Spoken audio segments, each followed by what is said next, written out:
Alright, so this is my review of Final Fantasy 3. Okay, so it is one that's been remade 3DS.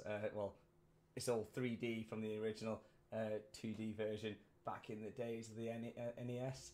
Um, it is very good. Like, it's very bog standard with a lot of stuff. A lot of Final Fantasy elements are not in this one. That doesn't appear till Final Fantasy 5, where it really shows the development, and a lot of the core stuff ends up staying. But Final Fantasy 3 is a very solid experience. About 20-25 hours it takes to do if you're just like messing about, trying to do all the bosses, a bit of grinding and so forth.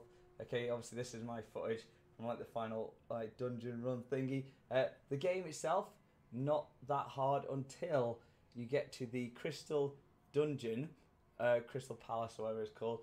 Crystal, I don't know. But yeah, so the final bit where it's two big dungeons with multiple bosses in it, no save points, no heal places, nothing. Okay, that is your biggest challenge of the game. Everything else, the story is very straightforward. Get 4 crystals, earth, fire, water, wind. Sort that out, restore the world, and then go head towards the boss, and then eventually the real boss, Cloud of Darkness. But everything's good. The summons become your best friends over black magic. They quickly, as soon as you start using summons, they quickly outdo the damage of black magic and so forth. So and obviously you got your jobs. You'll quickly establish which jobs you like. You'll probably have your knight to be your tanker. You'll have most people use a ninja because you can get some really good swords. You got your white mage. You still got all your geomancers. I think blue mage is in this one. I'm not really sure. You got obviously your monk and whatnot. There's a lot. There's a lot of jobs, and obviously they become sort of staples of the Final Fantasy series.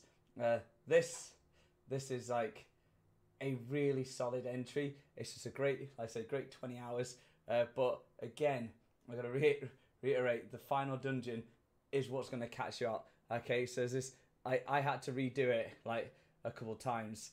I got right near the end, and first I accidentally ran into the Cloud of Darkness by mistake, so I didn't know where I was going. So I died to it. Remember, it takes about at least 2 hours to get there. I ran into her before I killed these. You got to kill 4 bosses before her, and then that weakens her. But I accidentally went straight to the boss, the main boss. So she wiped me instantly, which meant all the progress I'd done, all the leveling.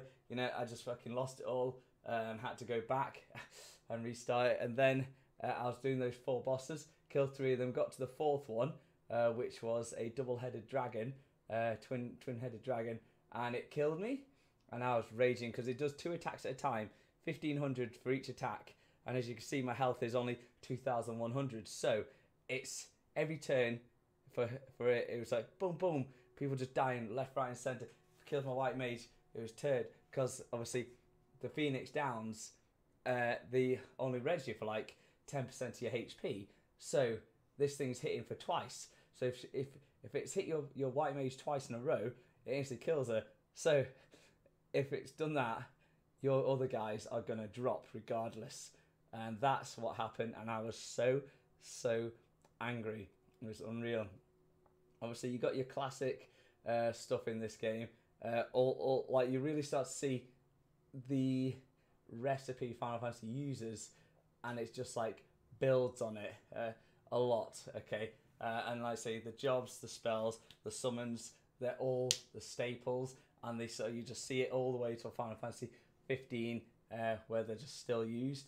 Even though Final Fantasy 15 is awful, I really don't like it. But yeah, like I say, it is worth getting. I say this is done on PC, on Steam, because obviously it come out in 2015 on Steam. Obviously, it's just a bit HD'd up. The resolution's a bit sharper, and obviously, it doesn't look amazing, but it's not going to. It's a fucking DS game, for Christ's sake, with a slight better resolution. But the gameplay is solid. Enemies are solid. The bosses are good.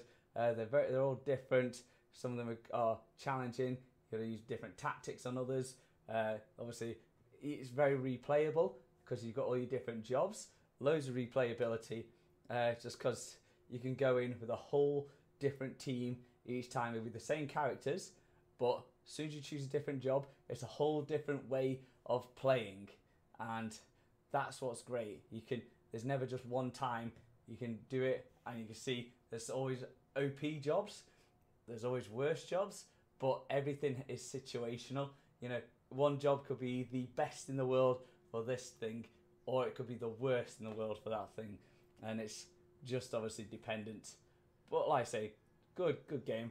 Happy I smashed through it. I made sure I finished everything because I'm going through them all. I made sure I finished every single boss, collected every single like superior weapon and armor and stuff, just to get the best out of it. I was saying 6.5 out of 10. Yeah, it's just a chill fun game. It's just the final dungeon, very challenging, just because obviously the pressure that's on you. So yeah, worth grabbing, worth giving a smash through. And have a like, comment, share, subscribe, and I'll see you guys on the next one. Bye.